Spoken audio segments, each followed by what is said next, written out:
Again, he thought that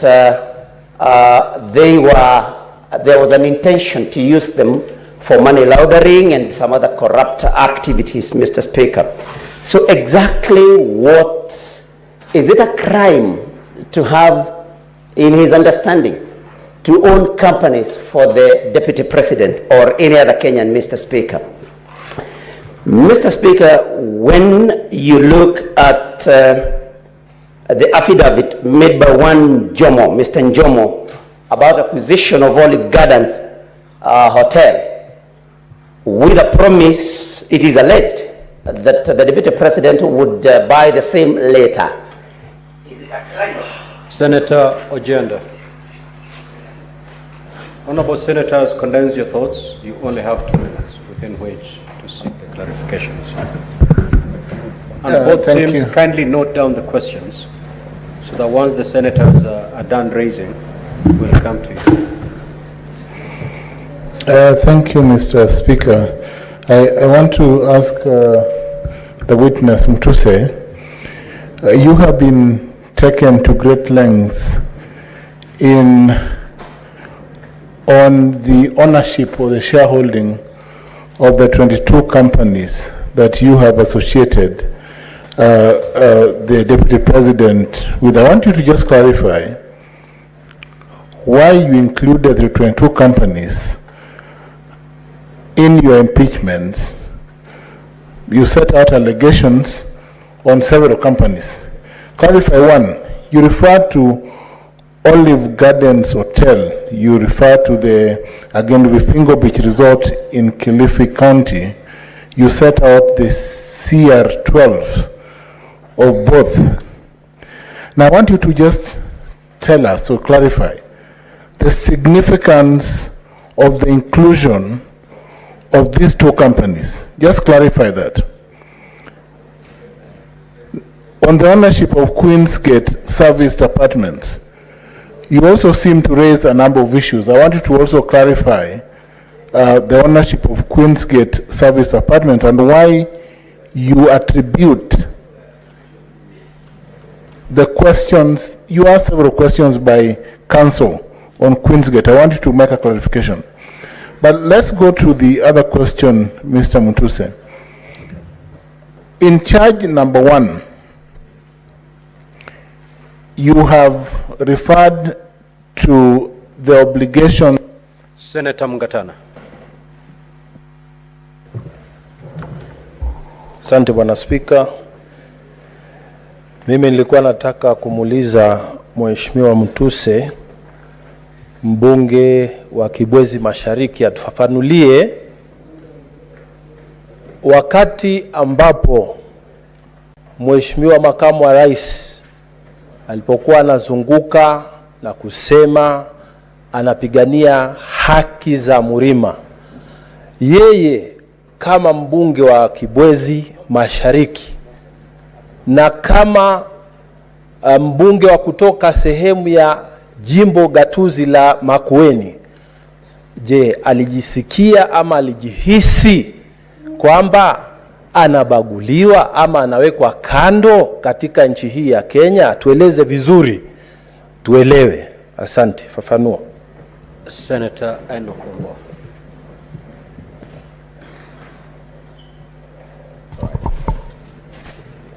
Thank you, Mr. Speaker. Mr. Speaker, I will have 2 clarifications to seek from Mheshimiwa Mutuse, but because my leader, Senator Governor James Orengo, opened this session with the verse from the Bible, I will also read one from the Bible.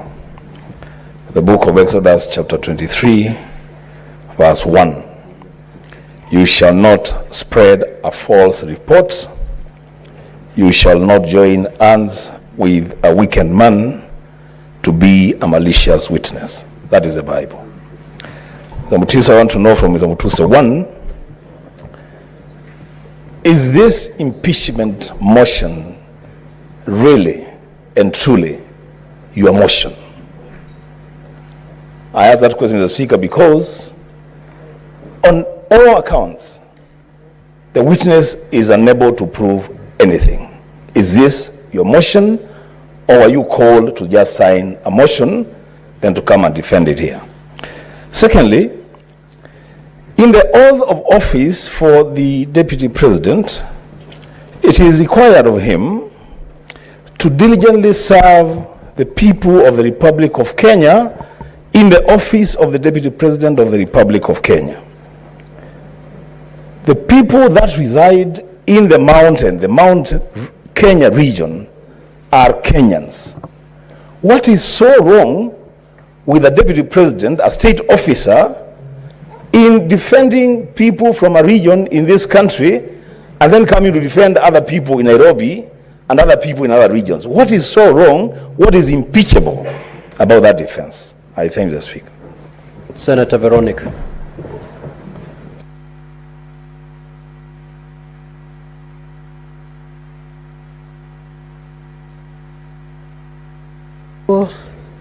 Honorable Mutuse, just to clarify a few issues. One, are there any charges for money laundering that have been preferred against the Deputy President? That's one. And then to confirm whether the Asset Recovery Agency, the case of the Asset Recovery Agency that was before Justice Esther Minor, was fully resolved using the consent order. Those two clarifications. Senator Olekina. Thank you, Mr. Speaker. Mr. Speaker, I need to seek two clarifications, and one of them is from the Council of the Deputy President. This is in regards to the allegation on ground 4 in terms of the consent that was reached upon for the 200 million. I heard that there was a consent after the Deputy President filed an appeal of the case, which I believe the judgment still stand. Do we have that consent? And in what circumstances led to that consent being agreed upon and the money returned, the 200 million shillings returned to the Deputy President, yet the High Court had already determined that that money were proceeds of corruption? Was it threats? Number two, I'd like to seek some clarification on the concept of shareholding. Is a coalition agreement a company? Is Kenya government a company? Because I was still not very clear about those two issues. Because we've been invited to interpret the coalition agreement of Kenya Kwanza. Yet, every time, based on the evidence presented, all I could hear is the Deputy President talking about people. So are people now part of the coalition agreement? And is the coalition agreement a company, or is it a coalition agreement registered with the Register of Political Parties? Senator Meth.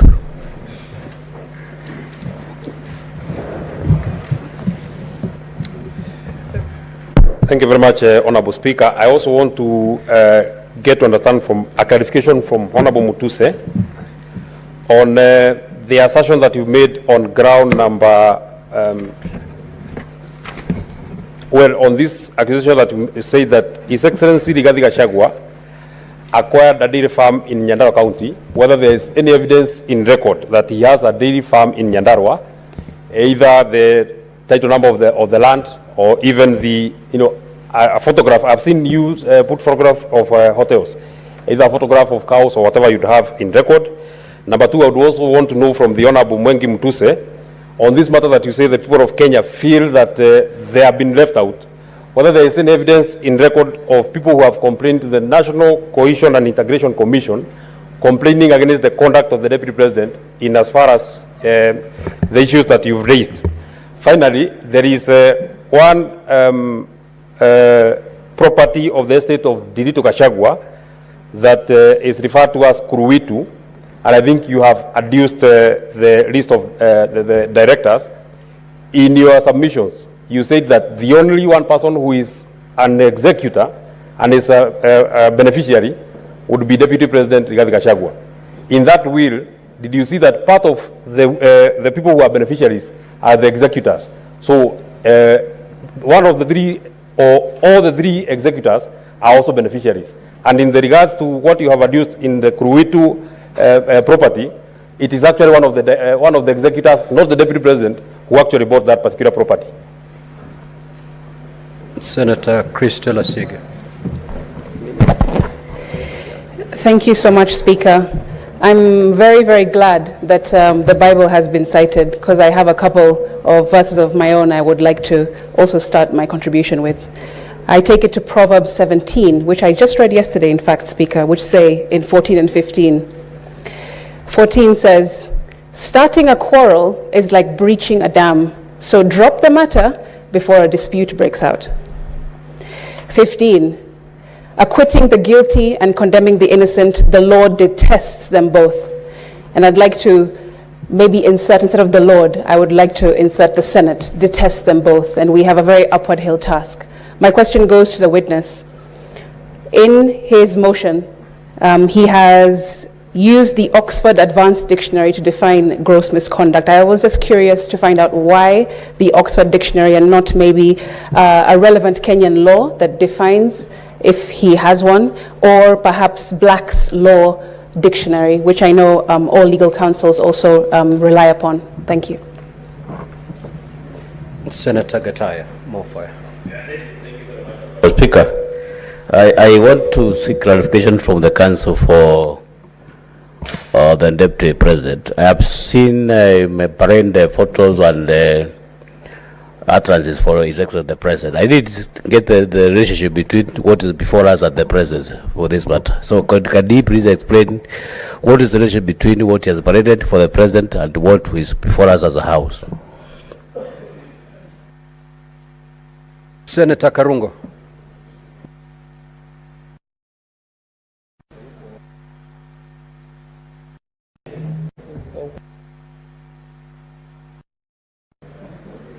Thank you very much, Mr. Speaker. My questions directed to Mwengi Mutuse. Welcome to the Senate, the upper house. And my question is, you said the Deputy President is tribal because he spoke Kikuyu in Nairobi.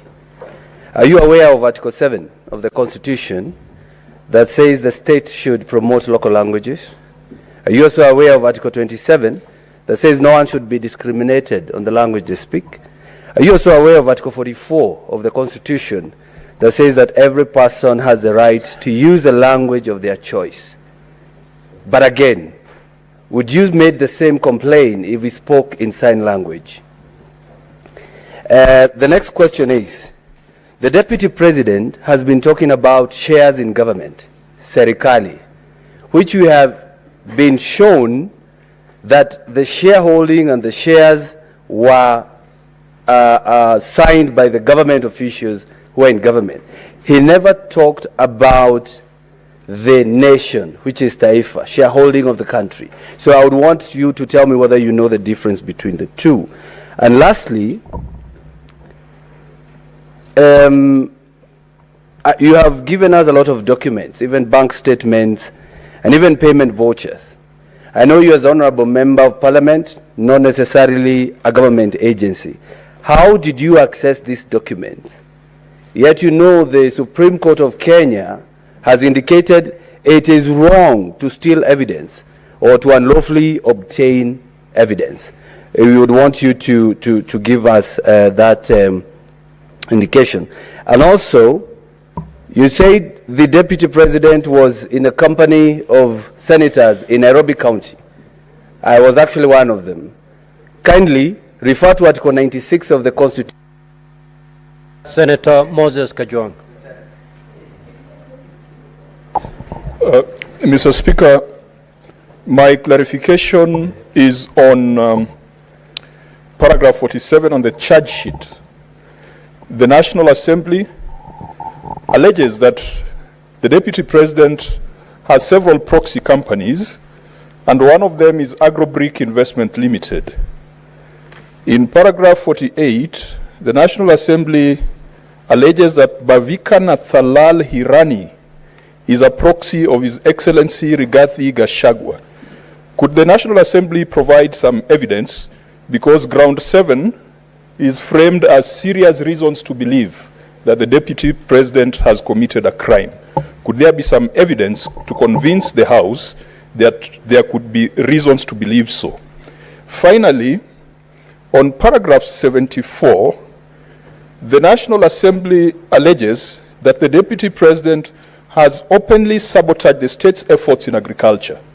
Mr. Speaker, I'm a member of the Agriculture Committee, and I would be interested to get the evidence that there's been connivance, there's been cartelism, and there's been an association between the Deputy President with the cartels that have frustrated the development of the tea sector. Because the tea sector goes beyond the mountain, it goes all the way to Kisii and areas that neighbor Homa Bay County. And finally, which is this cooperative society whose name has been withheld? Could that information be provided to the Senate? Thank you, Mr. Speaker. Senator Robert.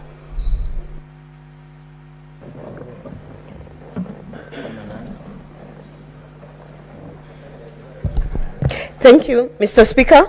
My clarification is to His Excellency the Deputy President on the issue of the property of the deceased. My question is, does the deceased have any children?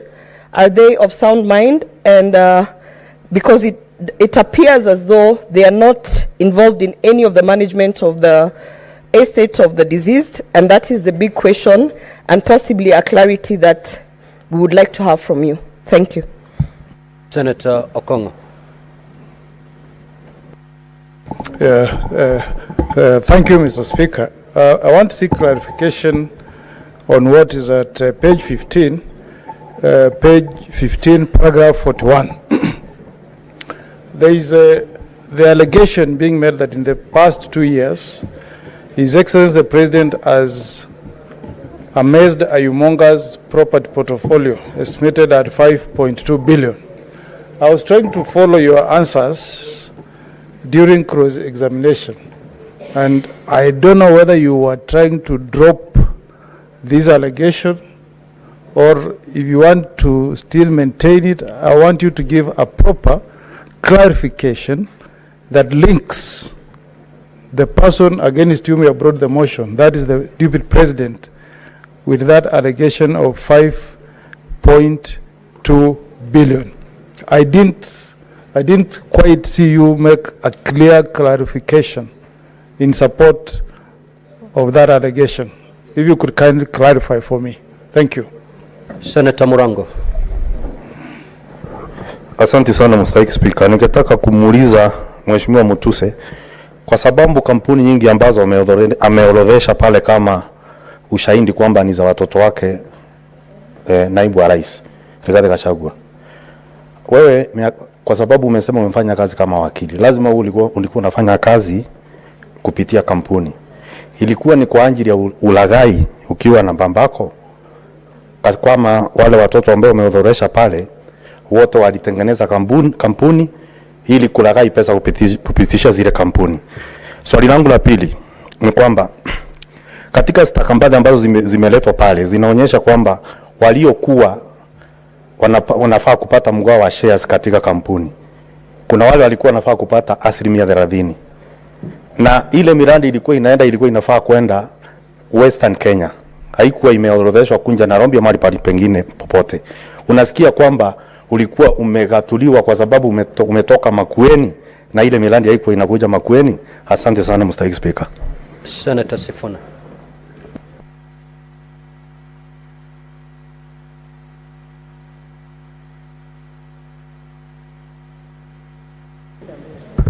Honorable Speaker, unfortunately I hear that the Bible verses have been exhausted.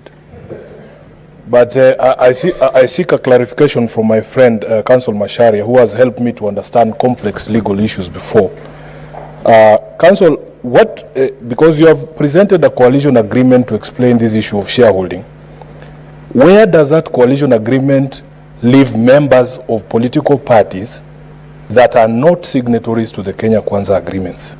That is the first question I would want clarification to. Number two, what would be the place of a coalition agreement that is manifestly unconstitutional or illegal? And the page that you referred us to includes securing positions that are supposed to be competitively filled. For instance, the position of permanent secretaries. Is it your position that in fact these advertisements that we see in the newspapers are just a charade to cover up things that have already been concluded in coalition agreements such as the Kenya Kwanza agreement that you have exhibited here? Thank you, Honorable Speaker. Senator Mundege. Asante, Bwana Speaker. Swali langu ni kwa Mheshimiwa Mutuse. Wakati Deputy President kunasemekana aliongea ubaya wa Jaji Maina, ndio tuweze kuangalia kuna njia yoyote, kwa sababu kila mtu ako na uhuru ya kwenda kotini ama kuita wazee ama kutumana. Kuna kitu Jaji Maina alifanya ndio tuweze kuelewa juu ya vile Deputy President aliongea ubaya wa jaji wa huyu jaji. Asante Bwana Speaker. Senator for Kilifi.